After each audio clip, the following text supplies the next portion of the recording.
আসসালামু আলাইকুম। শিক্ষার কৌশল ইউটিউব চ্যানেলে তোমাদের সবাইকে স্বাগতম। বন্ধুরা, তোমরা যারা এবার 2024 সালে এসএসসি পরীক্ষা দিয়েছো, আর মাত্র 4 দিন পরেই কিন্তু তোমাদের রেজাল্ট প্রকাশ করা হবে।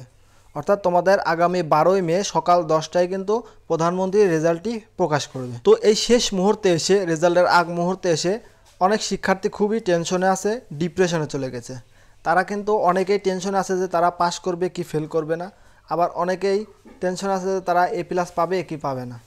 তো আজকে এই সমসাময়িক বিষয়গুলো নিয়ে আমরা আজকের ভিডিওতে আলোচনা করব। ভিডিওটি শুরু করার পূর্বে তোমরা যারা আমার চ্যানেলটি এখনও সাবস্ক্রাইব করোনি, অবশ্যই চ্যানেলটি সাবস্ক্রাইব করে দেবে। তোমরা অনেকেই ইতিমধ্যে আমাকে কমেন্ট করে জানিয়েছে যে শিক্ষা বোর্ড থেকে নতুন কোনো নোটিশ দেওয়া হয়েছে কিনা, আর আমি আজকে সেই নতুন একটি নোটিশ নিয়েই তোমাদের সাথে আলোচনা করব। তো বন্ধুরা, ইতিমধ্যেই শিক্ষা মন্ত্রণালয় থেকে তোমাদের জন্য একটি সুখবর দিয়েছে।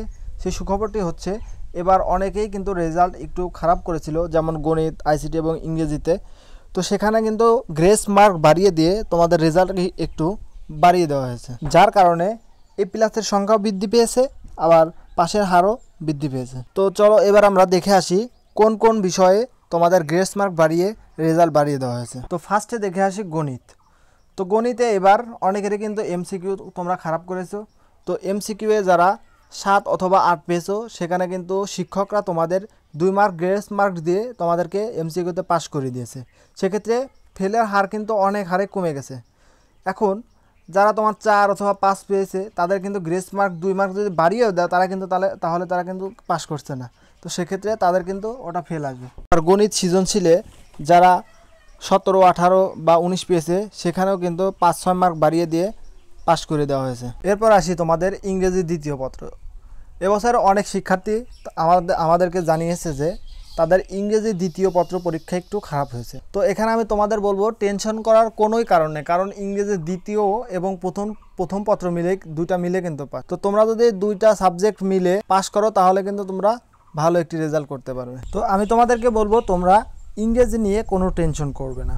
তো এরপরে আমি আসি তোমাদের আইসিটি নিয়ে। 2024 সালে এসএসসি পরীক্ষায় আইসিটিতে অনেক শিক্ষার্থী ফেল করবে, যার কারণ তাদের MCQ ভালো হয়নি। অধিকাংশ শিক্ষার্থী আমাকে মেইল করে জানিয়েছে যে তাদের 6টি, 7টি কিংবা 8টি হয়েছে। তবে শিক্ষা বোর্ড থেকে একটি সুখবর তোমাদেরকে দিয়েছে, যদি কেউ 7 কিংবা 8 পায়, সেক্ষেত্রে তোমাদেরকে পাস করে দিবে। কোনো দেশের শিক্ষা বোর্ড কিংবা শিক্ষক কখনোই চায় না যে ছাত্ররা খারাপ রেজাল্ট করুক। তারা সবসময় চায় যে তারা ভালো একটি রেজাল্ট করুক। সো তোমরা যারা 2-1 মার্কের জন্য ফেল অথবা খারাপ রেজাল্ট করেছো, অথবা 2-1 মার্কের জন্য যারা A+ পাওনি, তোমাদেরকে ইনশাল্লাহ পাস করিয়ে দেওয়া হবে। এবং যারা A+ 2-1 মার্কের জন্য পাওনি, তোমাদেরকে A+ দেওয়া হবে। তো এবছর শিক্ষামন্ত্রী কিন্তু প্রেস ব্রিফিংয়ে বলেছে যে এবারে পাশের হার বেশি এবং A+-এর সংখ্যাও কিন্তু অনেক বেশি। তো বন্ধুরা, পরীক্ষার রেজাল্ট প্রকাশের পর আল্লাহ না করুক তোমরা যদি খারাপ রেজাল্ট করো বা ফেল যাও অথবা A+ না আসে, সেক্ষেত্রে তোমাদের করণীয় কী, সে বিষয়গুলো নিয়ে আমাদের চ্যানেলে serial by serial video upload দেওয়া হবে। অবশ্যই আমার চ্যানেলটি তোমরা সাবস্ক্রাইব করে পাশে থাকবে, যাতে ভিডিওগুলো সবার আগে তোমার সামনে পৌঁছে যায়। তো আমার ভিডিওগুলো যদি তোমরা ফলো করো, তাহলে অবশ্যই তোমরা ভালো একটি রেজাল্ট করতে পারবে। আমাদের যদি পরীক্ষায় ফেলও আসে, সেক্ষেত্রেও কিন্তু তোমাদের রেজাল্ট পরিবর্তন হওয়া সম্ভব। যদি তুমি আমাদের এই ভিডিওগুলো ফলো করো, অবশ্যই তোমার রেজাল্ট পরিবর্তন হবে 100%। তো প্রিয় শিক্ষার্থী, এই ছিল আজকে তোমাদের সুখবর। শিক্ষা বোর্ড থেকে এই কয়েকটি সুখবরই তোমাদেরকে জানিয়ে দেওয়া হয়েছে।